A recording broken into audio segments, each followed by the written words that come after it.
Good morning, everyone. This is Carl Griffith from Graybar, and I'd like to welcome you to our G2 Talk webinars series. And today we're going to discuss containment solutions. This is a great opportunity for us to look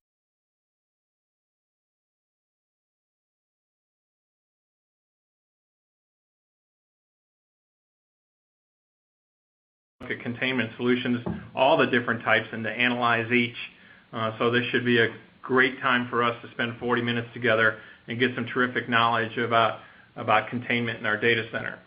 Before we get started, I'd like to just give you a little rundown about Graybar. If you don't know what Graybar is or what we're all about, we're a distributor, and our mission statement's written on the bottom or on the screen that you're looking at right now. Graybar helps our customers power, network, and secure facilities with speed, intelligence, and efficiency. And that's exactly what we are. The facility today is the data center, and we're going to spend our time today talking about efficiency in the data center for the next few minutes. I wanted to remind everybody that this is an interactive webinar, so you'll have the opportunity for Q&A. If you look at the bottom of your screen, you'll see a little button there. You click on it, it will open a dialog box, and you can type your question in there. At the end of Brian's presentation, we'll be able to we'll respond to those questions, and we'll have a pretty good Q&A at the end of the 30-minute webinar. The other thing I wanted to remind the first 50 folks that join us online are going to receive an email, and they can exchange that email at a large national coffee chain in the United States and get themselves a cup of coffee courtesy of Graybar. And we want to thank you for being online with us today. All the presentations for our G2 Talk webinar series are archived on Graybar.com. If you'll go to the Graybar's homepage, there's a little logo there, the G2 Talk logo. If you'll click on that and then follow the clicks to the archive, you can get to see all the presentations that we've given in the past. Plus, you'll be able to see this presentation. It will be posted tomorrow, along with the accompanying white paper that goes along with this presentation. So without holding our speaker up any longer, I'd like to introduce you to Brian Mordick with Pentair Hoffman. Brian's a subject matter expert on containment. He's the senior product manager for Pentair. This presentation he's given several times at industry events around the country. I think you're going to find it very interesting, especially in the fact that we're introducing some flash presentations in this, so you'll be able to see some little movies that kind of show you the representation of what's going on in contained solutions. So without holding up anymore, I'm going to pass the baton on to Brian. Brian, thank you very much for joining us today. Thank you, Carl. Thank you for that warm introduction. And today, we're going to talk about data centers and making data centers more efficient. And really, when we start talking about efficiency, we're talking about how we can really start saving money inside that data center. So why is thermal important? And for lots of reasons. The number one cost of a data center is the power cost. And we're going to have some hypothetical data centers we'll get at that literally cost $1 million a year to operate. So power cost in a data center is significant. Capital avoidance. If you can make your data center more efficient, guess what? You can avoid buying a crack unit or other cooling devices. And also, along with that is data center reliability, availability, maximizing the life of that equipment. And also, there's a lot of federal mandates for green initiatives, both local, state, and federal. And in general, we're seeing increase in heating loads as well. If we take a look at, here's some charts. This is actually provided by ASHRAE. ASHRAE has really taken charge as far as the development of data centers, building data centers. And they've really taken this on over the last few years. There's a number of very good resources. I encourage you all to go to their website. They have 10 or 13 books that really go from the basics of data centers to whatever. But really what we're seeing is increased loads in the data centers. So thermal management inside data centers is becoming more and more crucial. And there's some different metrics that are out there to measure the efficiency of data centers. And the first one is called PUE. That's the power usage effectiveness. And basically what that measures is the total utility power divided by the IT power. A very good data center is going to be in the 1.2, 1.4 range as far as a metric, while a very inefficient one is more in the 3 range. DISTI is just kind of the inverse opposite of that. They just kind of switch it around, and that's in percentages. So if you were to take 3 and go 1 over 3, you're going to get 33%, and same thing with that 1.2, it goes to 83%. Just a different way of measuring in there. And these are very, very good metrics when they're used honestly. A lot of companies will kind of abuse these metrics, but when they're used honestly, it'll help you understand the efficiency of your data center. We're going to go on to a little bit about some calculations, a little bit of physics, not a lot, because we need to understand a little bit what's going on inside that data center. And if we look at your typical inside your data center, the one thing that, if anything I could ensure that you leave with is that all the power that goes inside of a cabinet is converted to heat. Unlike other devices, motor controls, all the power that goes inside of a data center cabinet is really converted over to heat, 99.9%. So that's going to allow us to understand the heat load. If we can measure the power going into the cabinet or add up the power of the devices in the cabinet, we can understand the amount of heat load that's inside that cabinet. So I want you to leave with that. It's the most important thing to remember. The watts power is going to eat your watts cooling inside that cabinet. And I said a little bit of physics. And when we start thinking about data centers, there's really only 2 things that a data center manager can manage as far as the thermal inside of a data center. It's going to be the volume of air that's going to be fed into those devices and the temperature of that air.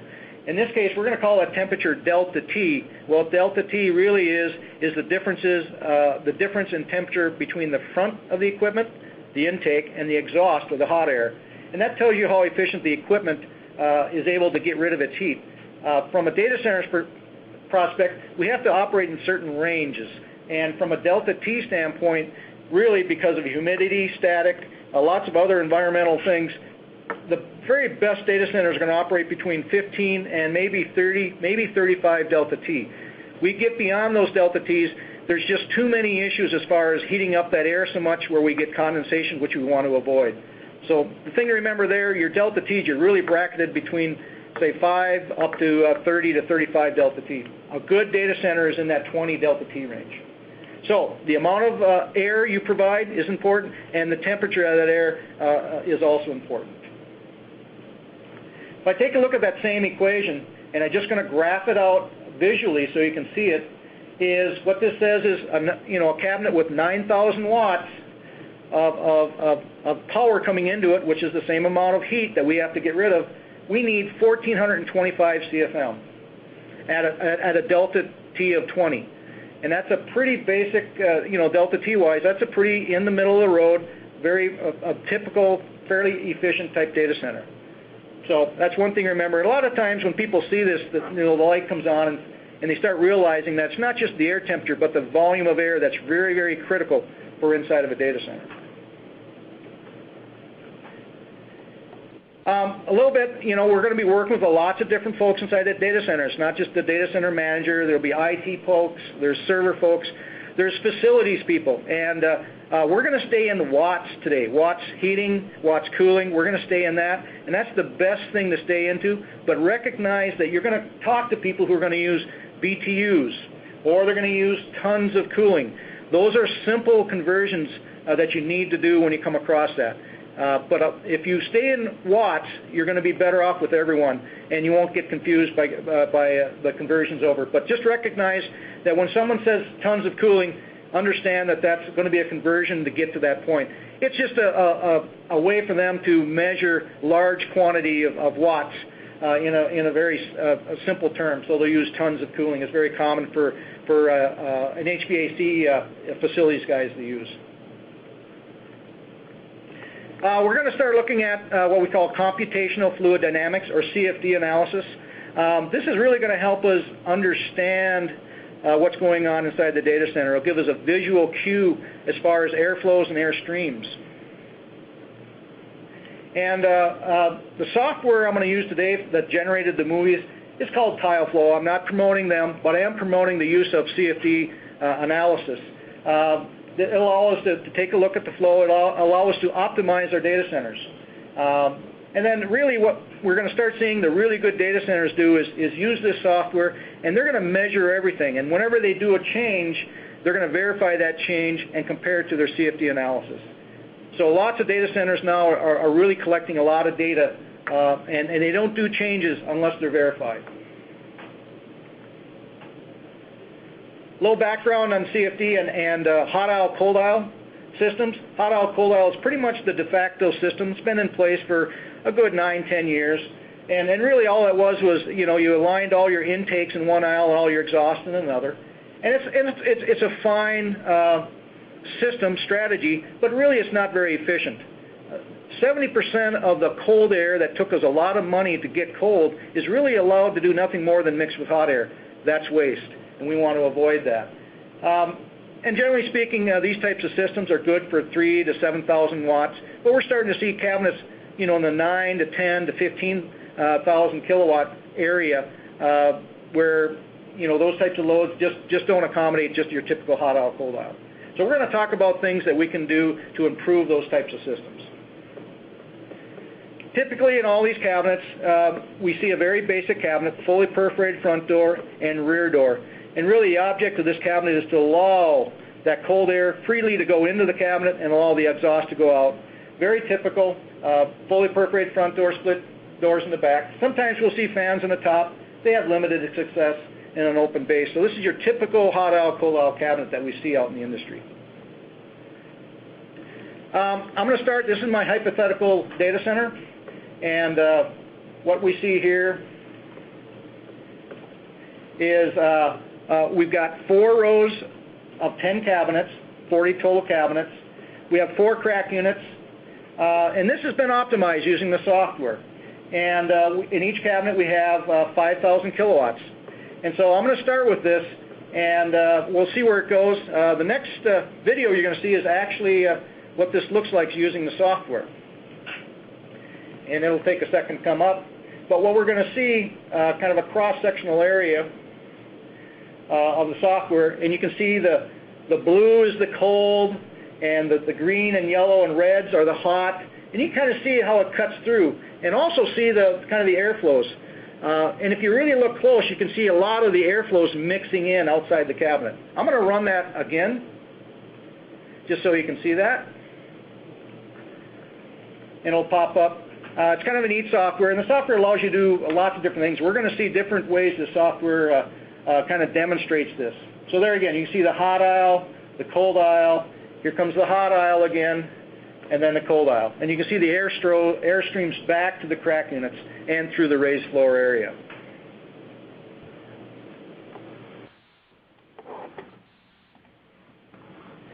In our next slide, what we're going to do is we're going to kick up the value of each of the cabinets. We're going to take that same exact data center, and we're going to increase from 5 kilowatts to 10 kilowatts. We're not changing anything else. Technically, we have enough cooling inside the room to do it. But I think what we're going to see here shortly is that we're not able to because we're not very efficient. The big thing to point out here is this hypothetical data center costs us $1 million annually for power at 10 cents a kilowatt, which is probably a little bit low right now. But at 10 cents a kilowatt, this at 10,000 watts per cabinet costs us $1 million a year to operate. Let's take a look at the video of this. We're going to use a little bit different take on the video, and this gives you a little example of kind of the versatility of the software. And what we're going to see here is wherever we see the blinking red lights or the red, we've exceeded the manufacturer's highest temperature intake for that piece of equipment. In other words, Dell or HP, they're going to say you can't go above 85 or 84 degrees Fahrenheit on the intakes. We've exceeded that temperature on here. Those servers in that location will fail. Let's take another look at that. It should pop up here a little bit. And what it shows is this is the air streams and then the blinking lights for the alarms.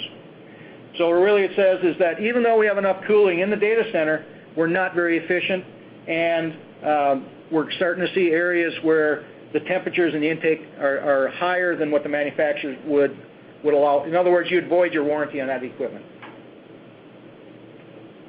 So what can we do to help make that data center more efficient?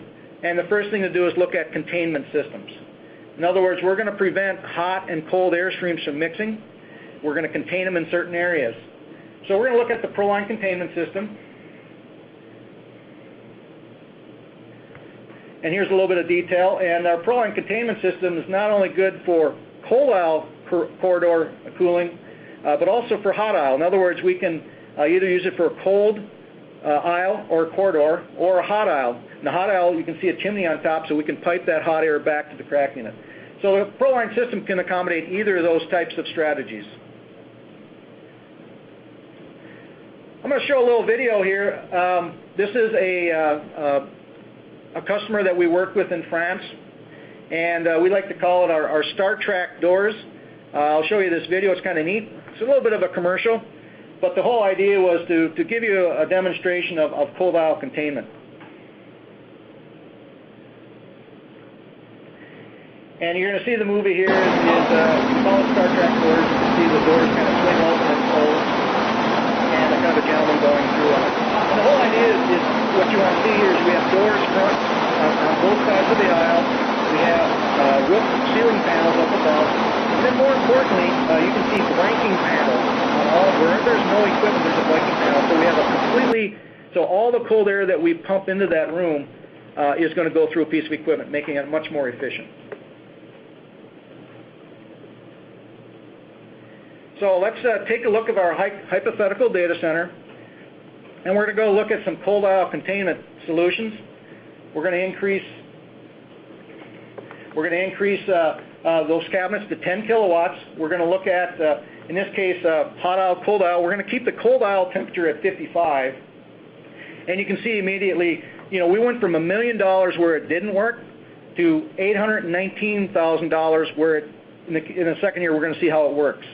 So we've saved $180,000 just by installing, basically, we think between about $20,000 or $30,000 worth of investment in ceiling panels and doors for the cold aisle. And so, payback period here is literally, we're talking weeks and months. So let's take a look at what this looks like. We have a little video, and we're going to see it kind of spin around, and you can see where we put the cold aisle containment. And you can see the corridors where it's kind of greenish, those are the cold aisles. So we've contained all the cold aisle and all the hot aisle. So we've prevented the mixing of hot and cold aisles, made the data center much more efficient. And at 10,000 kilowatts, we're able to function in this data center. We've avoided having to either put more money as far as crack units and other things inside there. A little bit about cold aisle containment. One of the issues is that obviously in the cold aisle it's very cold, but everywhere else it's hot. So that's why some of the we find some companies like going to hot aisle versus cold aisle. So this is just to give you an idea that it's going to be cold in the cold aisle, but it's going to be hot everywhere else. So let's take a look at hot aisle containment. So we're going to do the same thing here. And instead of a cold aisle, we're going to move that aisle to be a hot aisle, and we're going to put a chimney on it. So here we've got the same 40 cabinets. We're going to go with hot aisle containment, and it's a little bit more efficient. So $805,000 a year to operate this. So we're talking $195,000 savings. And what we're going to see here is a kind of an elegant situation or a solution for you as well. So let's take a look at what this looks like on our CFD software. And what I mean by elegant is that we didn't change the cabinets, we didn't move the cabinets, and we put just one hot aisle down the middle. We put a drop ceiling up above with vents. So this is a kind of a modified hot aisle containment system, but it works very, very well. And so with minimal amount of cost, we're able to save $195,000 a year by kind of going down the solution. What's nice about this it tends to be, everywhere you walk tends to be a lot cooler except for the hot aisle. That's going to be very warm.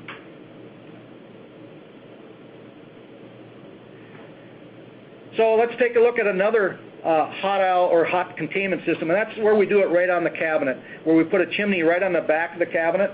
And it's a little bit more money to do this, but what it does do, you'll see in a second, is that we're able to walk around everywhere on the enclosure itself, everywhere in the data center. So let's take a look at that in our hypothetical data center. A little bit before we go that, let's take a look at this product in depth. And one of the things with chimneys is that we want the ability to either go up against a drop ceiling or actually hard duct it into ductwork. So we see customers doing that, very high-end, very efficient systems where we call it closing the loop. So we have almost 100% containment of that hot air. So the product that we have, we can accommodate either with a foam gasketing or with what we call HVAC S-strips, which allow you to hard duct it all the way back to the crack unit. So we're going to go back to our hypothetical data center, our same 40 cabinets. We're going to go with a chimney containment system.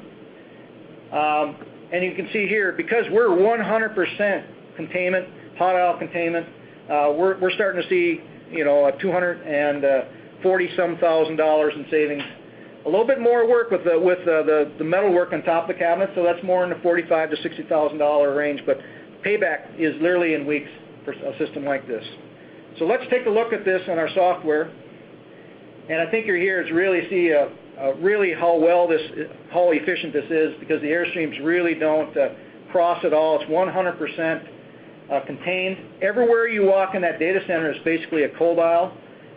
Very efficient. We see very, very high-end data centers going this route. A very, very eloquent solution, very efficient. And so it's a 100%. We don't have any hot aisle and cold aisle mixing at all. There again, you can see another way of showing we can spin things around with the software. It makes it kind of neat to see. And finally, what I've got here is a list of I charted out the different strategies we looked at earlier.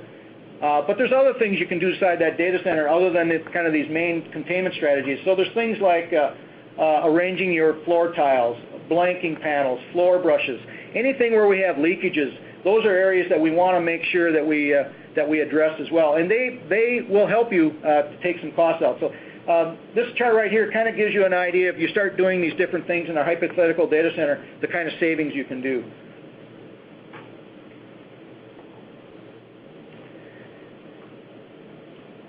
And finally, to summarize, and what we're really seeing out there, when you're looking at a data center, we really need to look at it holistically. We need to work with the facilities people, the power people, the server people and the network people, the cabinet raised floor, and building automation systems becoming more and more key to managing these data centers.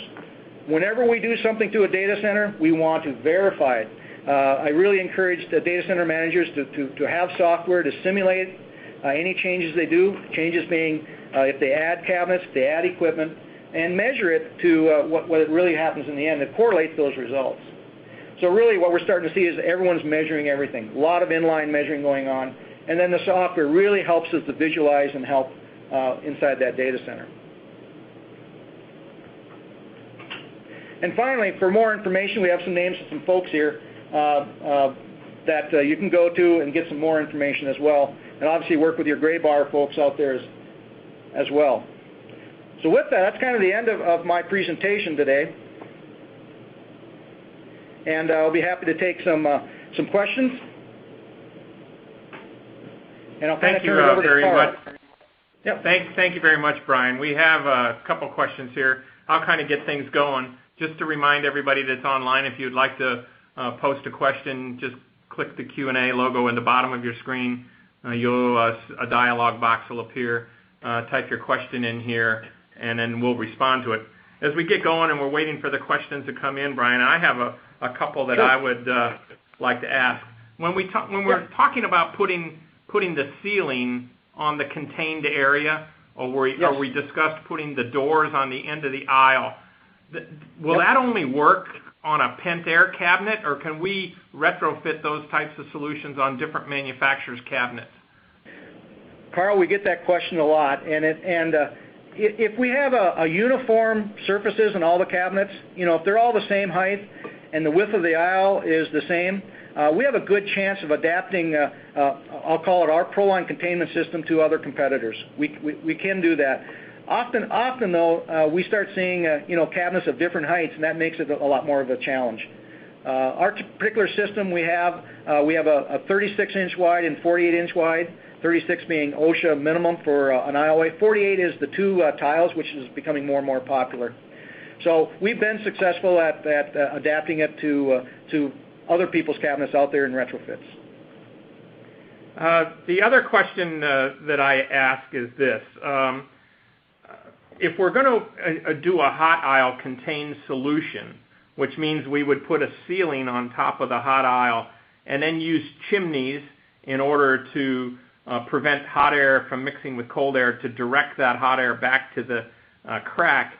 Those chimneys, is there a calculation for how many chimneys to install? Is it have to do with CFM?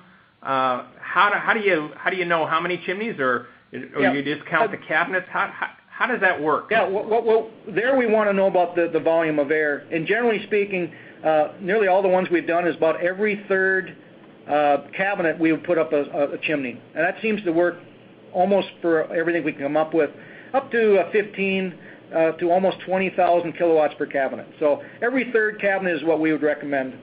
And that seems to fit pretty much all the applications, up to, especially 10 to 15, which seems to be the sweet spot for the amount of heat load or amount of cooling we need to provide for cabinets.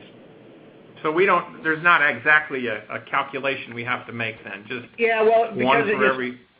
Yeah, in the whole numbers, you can get 1, 2, or 3. You can't do a half. So, we do the calculations, but we would tend to, if it's 1.5 chimneys, we'd go with 2 or something like that. So, but every third one seems to work really, really well. All right. Now a couple people, there's been at least three people have asked this question so far. So how do we handle sprinkler systems inside the data center? If you got a ceiling on there, what do you do? How do we get by? How do you do that? And that's we saw in Europe they actually have gas systems that go below, and they don't have sprinkler systems in their data centers. We do in the United States, in North America. So I hate to use the word local authority having jurisdiction, but they're the ones that are going to have to determine whether or not they want a sprinkler head inside that hot or cold aisle.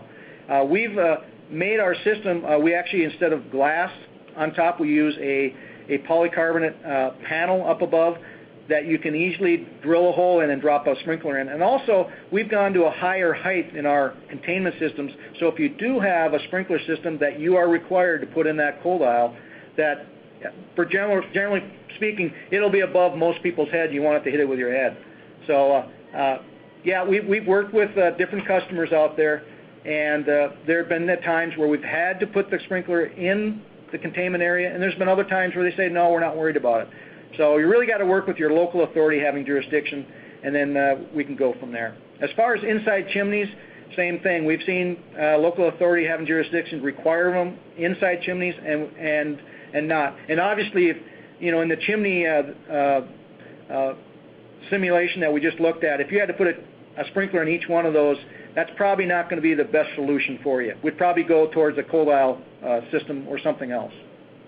Okay, so to summarize here, if we're going to put a lid on the hot aisle or a lid on the cold aisle, and we do have a sprinkler system in the ceiling, we have to check with our local authority having jurisdiction to see if that'll work. Exactly, and that could be it could be the fire marshal, it could be your insurance agent, it could be various different folks. But we have to defer to them. They're the ones that are going to make the ultimate decision. Yep. All right. We have another question to talk about. It was kind of a combination of blanking panels. Does Pentair have a solution for blanking panels in the front of the cabinet that are used for non-used RU spaces? Do you guys have Do you guys have Exactly. blanking panels? Yes, we do. We have a really nice, convenient snap-in ones that work for both tapped and square hole. We offer them 1 and 2R units in heights, and also we offer the metal ones that are all black that can be put in place as well, and they go up to I think 9 and 12 RU units. So yes, we do. So we can certainly accommodate that. All right, and following up with that question, this person asked the same thing. Every now and then we get a non-standard piece of equipment in an aisle, which means we have some gap. We may have a gap between a cabinet or some kind of situation like that. Do you all have solutions similar to what the lid is or the door, where we can have a full cabinet-like to fill that gap where we have non-standard equipment in the aisle in that cabinet row? Yeah, we've come across that, and I think case by case, we built basically false walls and things to go against walls. I guess we'd have to look at technically the physical nature of that and see what we can do. We have done that for certain customers. So each one of them tends to be a little unusual, but we would have to work with that customer with that requirement to see what we can come up with. We have done it, though. All right. I'm going to give you this question. I'm going to read it verbatim to make sure we get it. This comes to us from Michael. In a hot aisle containment retrofit with vinyl strips in an existing data center with plenum return and return air at the crack of 86 degrees, will there be an ROI? And how much can I expect the return air to increase measured at the crack? So your example, I'm thinking this goes to your example where you use 55 degrees, but if we go up to the ASHRAE standard and we increase that temperature and we get up to 86 degrees there at the crack, are we still going to get an ROI? Absolutely. It's kind of unusual. The higher the temperature you bring back the crack unit, the more efficient that crack unit is. It goes against your common sense, but the hotter the temperature, the more efficient that equipment is. So 86 degrees, that would represent the exhaust temperature, which actually that's kind of low. We would like to probably see a higher temperature to get a higher return on that investment. So what I would suggest is that once we do containment, whether it's hot or cold aisle, we can raise up the temperature because we can assure that each piece of equipment gets that top piece of equipment is going to get something less than 80, 82 degrees. ASHRAE's been raising that temperature up, working with the manufacturers. So the higher the intake temperature, the cold temperature, the greater the return on investment, and the hotter the air going back to the crack unit, the more efficient the crack unit is. I think I've answered that question in a roundabout way, but hopefully that makes sense to you. Okay, what about measuring pressure? Do you have some pressure measurement systems that we can use? Yeah, and the big thing especially with cold aisle containment, we want to make sure we slightly pressurize that cold aisle because the last thing we want to do is starve that equipment for air. So we want to make sure we maintain a slight positive pressure. And a slight positive mean half of an inch of water or something like that. That will tell us that we are not starving the air in there. If we have a negative pressure, obviously we're trying to pull in more air. The equipment's trying to pull in more air than we're feeding it. That's a problem. We always have to make sure we feed enough cold air to the equipment. That's probably the single biggest problem out there is where people, they look at their total cooling, but they don't look at the amount of airflow they have. Airflow is the most important thing. The cubic feet of air you provide is the most crucial thing inside of a data center. A question came in about some equipment manufacturers, and they named Cisco, that instead of having front to back movement of air, it's side to side. So what's the preferred solution in side to side airflow? 30-minute on that, and we make special cabinets that are for the Cisco 6509 and 13, and then the Nexus 7009 and 7010, 7018 switches.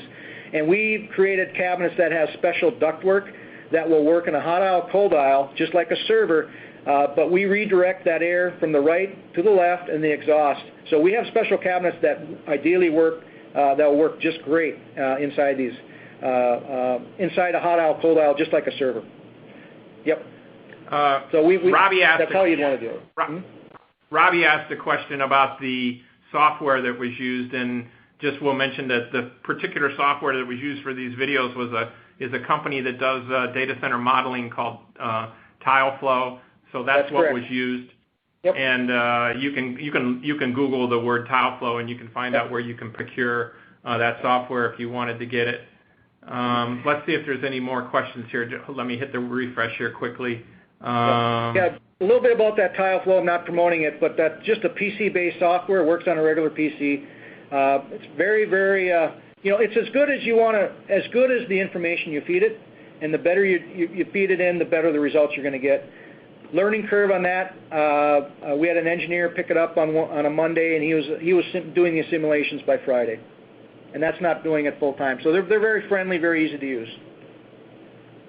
Are there any tools available to measure air leakage between those doors and in and around those top panels that you discussed? There probably is. There's probably devices that hook up to a fluke meter or some anemometers, I want to say, or using just a piece of a streamer is a lot of times what people use to measure air leakage. I would something like that. There are some devices out there. Yep. All right. But the big thing is, Christian asked a question about analyzing pressure when studying one solution versus another, and I'm assuming we're talking about the pressure in this hot aisle, cold aisle containment, different types of solutions that you showed. Inside the TileFlow software, if you know what your air pressure is under the floor, can you put that in the software so the modeling tool can calculate for that? Absolutely. In fact, that's one of the requirements is to do that. Yep. Pressure. A little bit about pressure. The higher the pressure, the lower the airflow. So that's the big thing behind that. So our goal is to have airflow, and so as little as pressure as possible. Now we need pressure in an underfloor because we want to make sure that airflow is distributed throughout the data center. That's why we have to have pressure, because we have to make sure that the tiles far away are getting airflow. So just be a little bit careful on pressure itself. Higher pressure doesn't mean automatically that you have higher airflow. Okay. There seems to be quite a few questions about this pressure. I'll give these to you offline, sure. And we know who's asked them, and we can maybe get somebody out there to help this particular customer out. So the person that's asking the questions about the pressure profiles within the cabinet and that you've seen some problems and stuff like that, we'll get to you personally on that and have the folks from Pentair contact you. I'm going to wait just a minute to see if there's any other questions that come in. Brian, you did a great presentation, and thank you for showing us the different modeling for the different types of contained solutions, whether it's hot aisle contained, cold aisle contained, with a chimney, without, doors on the side, etc. I think those were, it's a really good example of some of the possibilities that exist. So we want to thank you for that. Let me hit the refresh button one more time. The question came up if the slides are available. The answer is yes. If you'll go to graybar.com and click on the G2 logo, G2 Talk logo, there's a link there to the archive. That archive will be posted there tomorrow, and you can get a copy of the presentation along with the accompanying white paper that went with this presentation that's up there as well. Brian, we want to thank you for your time you spent with us today. If you were one of the 50 people that were the first to log on to our webinar, you're going to get an email that you can exchange for a cup of coffee. We're glad to do that, and we hope you enjoy that cup of coffee that you have there. We look forward to our next G2 Talk webinar series. It'll be the third Thursday of next month. I wish everybody a great day. Thanks again to our friends at Pentair, and especially Brian for the presentation today. Thank you very much. Have a great day. Thank you all.